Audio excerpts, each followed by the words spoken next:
So this is the lesson for R-11. This covers all the material from chapter 8.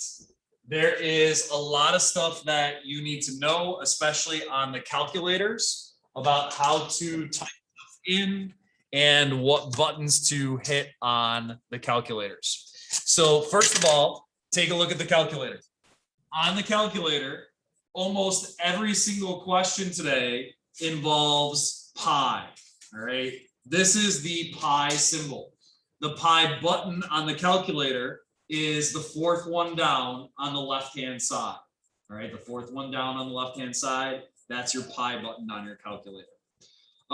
If you don't have, once this class ends and you go to start working this on your own, remember, if you don't have a scientific calculator, remember most cell phones have a scientific calculator built right into it. All right, if you open up the calculator, and then for a lot of cell phones, if you turn it on its side, or there might be a button, I have mine set up to do a button, the calculator that has the more buttons, that is a scientific calculator. You'll probably see a pi button on that calculator. All right. Or if you don't have a pi button on the calculator, you would just have to type in the number for pi, 3.141592654. All right. But if you have a pi button on the calculator, it works a lot easier. There are several things that you need to remember with circles. All right. You have to know the difference between a radius and a diameter. A radius goes halfway across the circle. All right, a radius goes halfway across the circle, where a diameter goes all the way across the circle. None of the formulas that we're using today, none of the formulas use diameter. Anytime that you're given the diameter, you need to divide it by 2 to give you your radius. All right, so you always do divided by 2, diameter divided by 2 to give you your radius. There are several different fractions that we're going to have today. You have to make sure that you're typing things in correctly. Half of your questions today will say to round it to the nearest tenth. The other half will say to leave your answers in terms of pi. When it says to leave your answers in terms of pi, you have to multiply everything except for the pi symbol.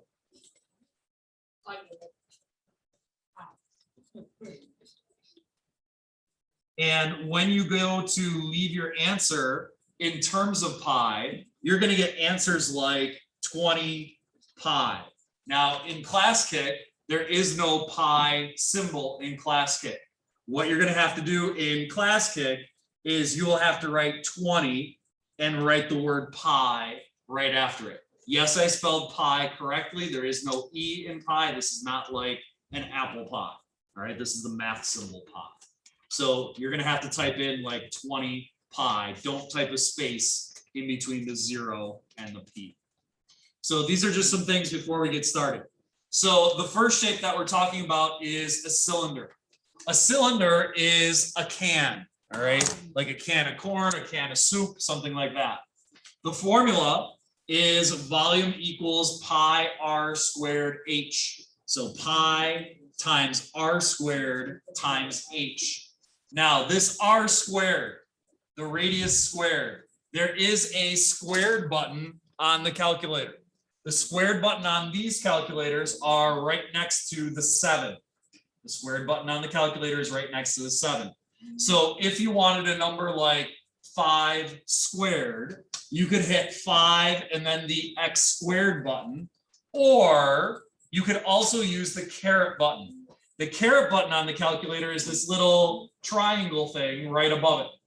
So you could type in, instead, you could type in 5 caret button 2. All right, so most of the phones probably don't have a squared button, but they will have a caret button. So let's take a look at this cylinder. In this cylinder, you're given the radius. This 7 is the radius that goes halfway across the circle. And your height is the 20. That's how tall the can is. We need to sub those numbers into the formula. Volume equals pi r squared h. So when you go to type it in, you're going to have pi times your radius squared, 7 squared, times 20. Pi times 7 squared times 20 is 3078.760801. That's what's going to show up on the calculator. You have to, on half the questions today, round your answer to the nearest tenth. The 10th spot is the number right after the decimal point. So that 7 is in the 10th spot. You need to look at the number that's after it. That number after it is 5 or higher. So this 7 is going to round up to be an 8. So you get 3078.8. Now that's what happens if you have to round it to the nearest tenth.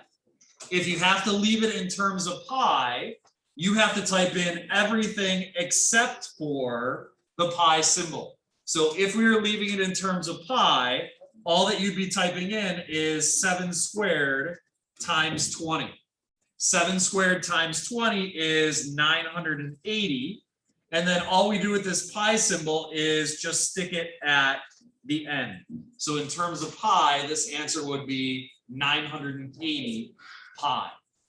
In ClassKit, you would type in this answer as 980 and stick a pi after it. Now, in the homework today, you won't have to do it both of these ways. The ones on the left-hand side, you're going to have to round to the nearest tenth. The ones on the right-hand side, you'll have to leave it in terms of pi. So you won't have to do it both ways every time. Take a look at the middle one. In this middle one, this is just a can that's knocked over. So notice that this 4 goes all the way across the circle. That 4 is your diameter. We never want the diameter. We always want the radius. To get the radius, you have to divide by 2.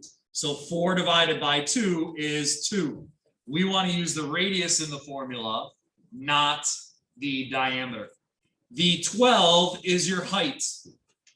Now, you might be thinking, wait, but the 12 is going side to side. That's because the can got tipped over. All right, the can got tipped over. If we stood that can back up, that 12 would still be the height.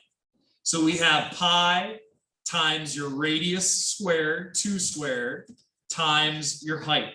So pi times 2 squared times 12.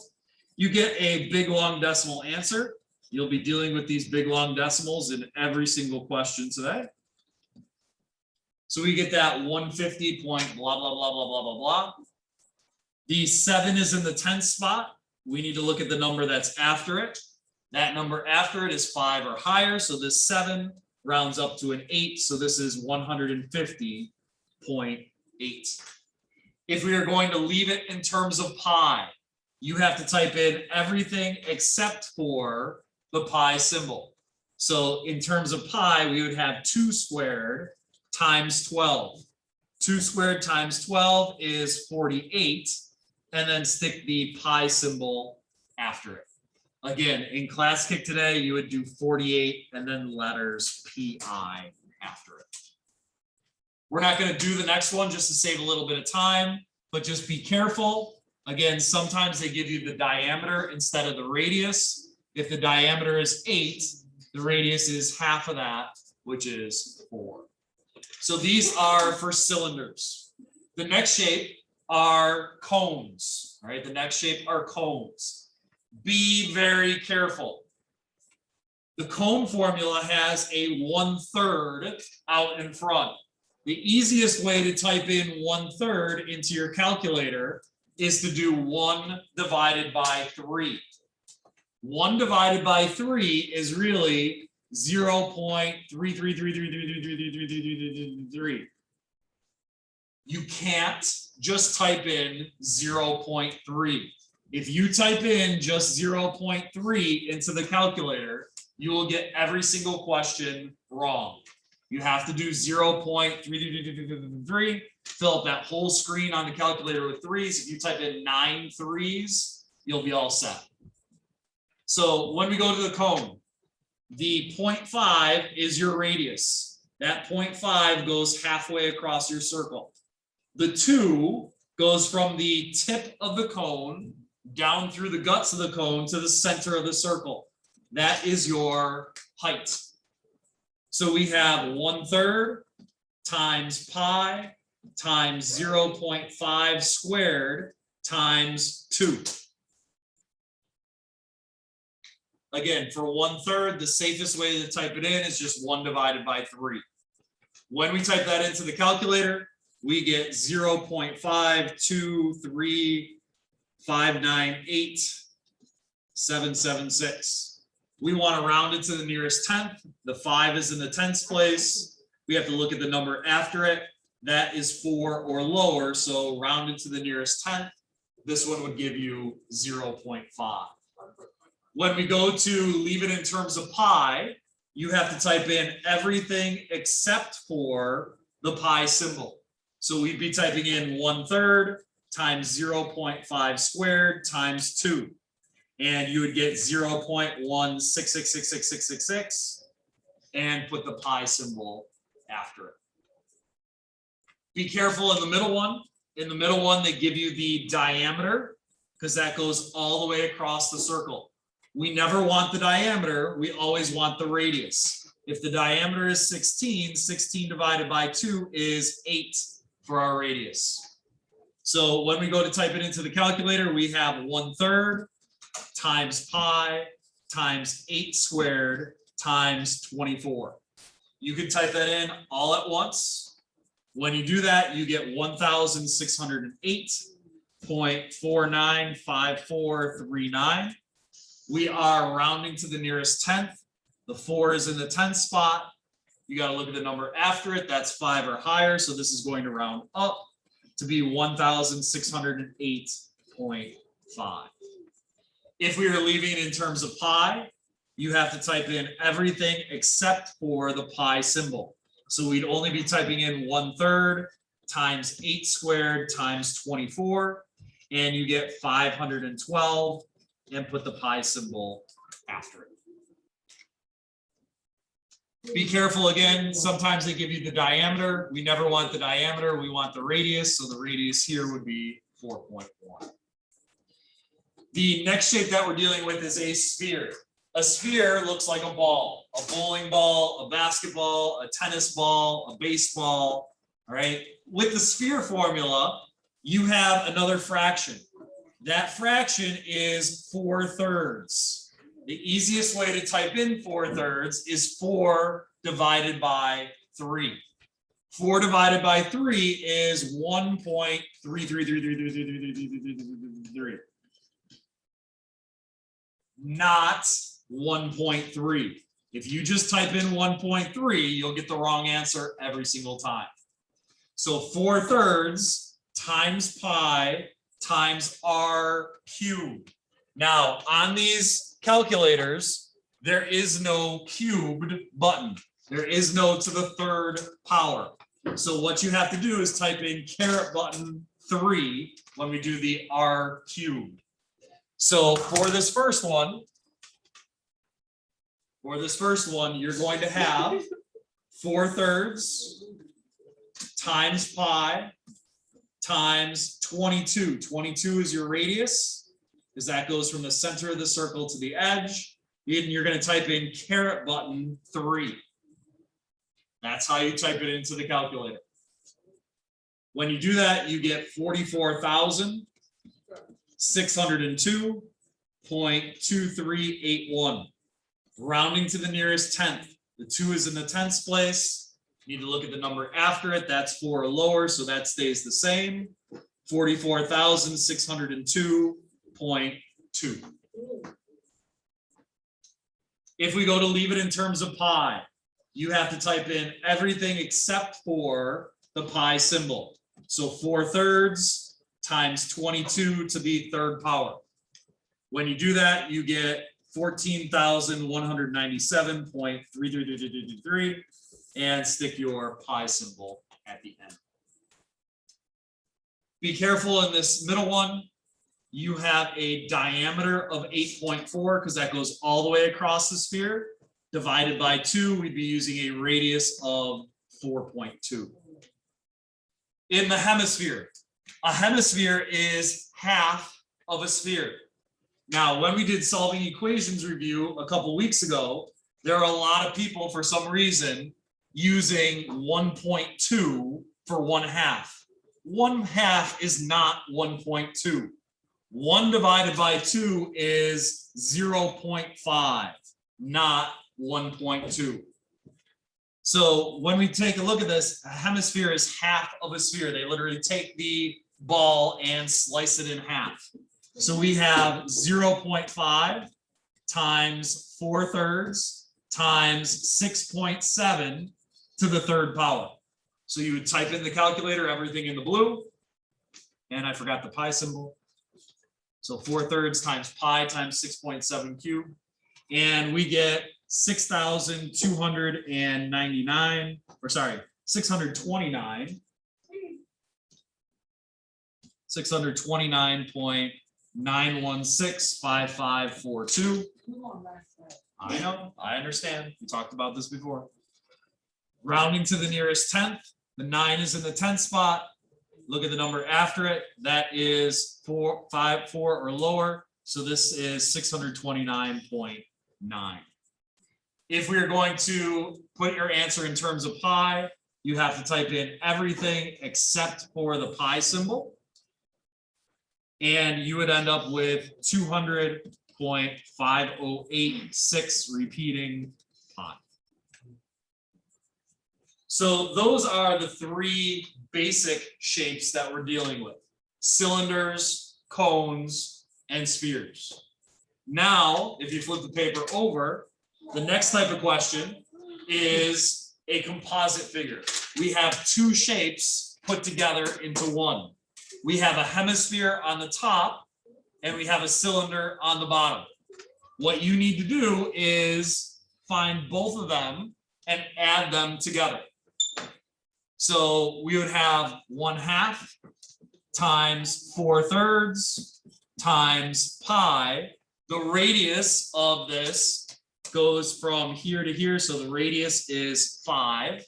The height is 8, so times 5 to the third power, plus, for the cylinder, pi r squared h. So pi times 5 squared times 8.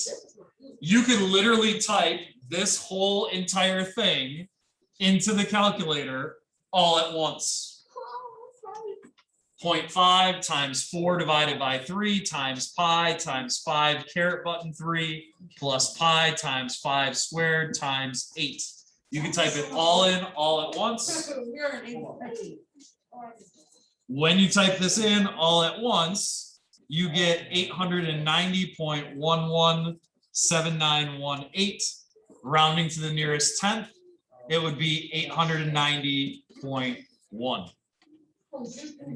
If we had to leave it in terms of pi, you leave out the pi's in that calculation, and you get 283.3 repeating pi. So you just have to type in all of that stuff all at once. The next type of question, think about a stick of butter. All right, think about a stick of butter. There are different ways that you could cut that stick of butter. So if this is the stick of butter, on the ends of the stick of butter, you have squares. If we slice the butter like we normally do, all right, like most normal people slice pads of butter, you're doing a vertical slice. You're going from top to bottom like this, cutting the stick of butter. If you open that stick of butter up after you cut off that pad of butter, what shape do you have inside? Well, you would still see a square. If you were weird and you decided to cut the butter and cut the top off the stick of butter, all right, that would be a horizontal slice where you're cutting it like this. Well, it's a rectangle on the top and a rectangle on the bottom. So if we sliced it horizontally like that and lifted that part up, what would you see? You would see a rectangle. If you slice the butter the long way, from front to back like this, along the long way, and you open it up. Because it's a rectangle on the side and a rectangle on the side, when you open it up, you would see another rectangle. I know. The last type of questions that you have are surface area. What you have to remember with surface area, you have to go back to 3rd, 4th, 5th, 6th grade when you're finding area of basic shapes. The area of a rectangle is base times height. The area of a square is base times height. The area of a triangle is 1/2 times base times height.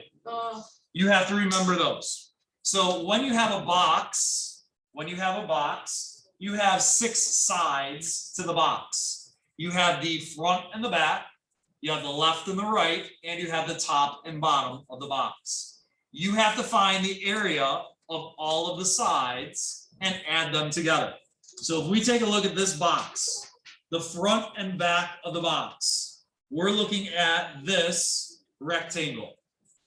The area of that rectangle is 8 by 6. 8 times 6 is 48.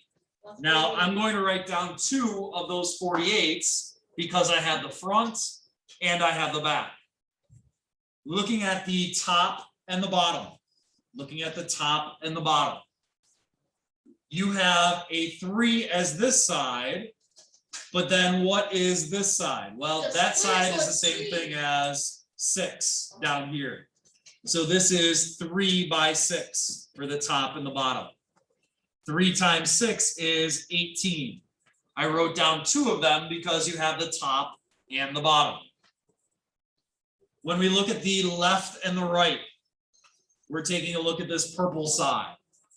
This side is 3, but then we have this long side of 8. So it is 3 by 8. 3 times 8 is 24. What you have to do with all 6 of these sides, all 6 of these measurements, all 6 of these areas is add them together. When you add them all up, 48 plus 48 plus 18 plus 18 plus 24 plus 24, you get 180. If we had this triangular prism looks like a triangular stick of butter. We have a triangle on the front, a triangle on the back. We have a rectangular bottom, and then we have 2 rectangles on the 2 roof parts. So the area of a triangle is 1/2 times base times height. If we're looking at this triangle, we would have 1/2 times the base of 10 times the height of 12.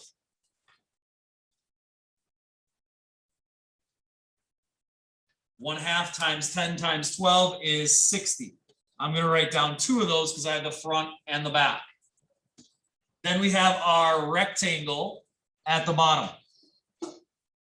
That rectangle at the bottom is 14 by 10. 14 times 10 is 140. I'm only going to write down 1 of those because you only have 1 rectangular bottom. Then we have the 2 sides. These 2 sides are rectangles as well. Those 2 sides are 14 by 13. Sometimes they're the same, sometimes they're different. This one happens to both be the same. So 14 times 13 is 182. You're going to take all 5 of those sides and add them together. 60 plus 60 plus 140 plus 182 plus 182 is 620. So you only do times 5 if it's like the front and back, front and back. 0.5 because we're dealing with the triangle. The formula for area of a triangle is 1/2 base times height. The next one is a cube. A cube has squares on each of the 6 sides. So all of them are the same.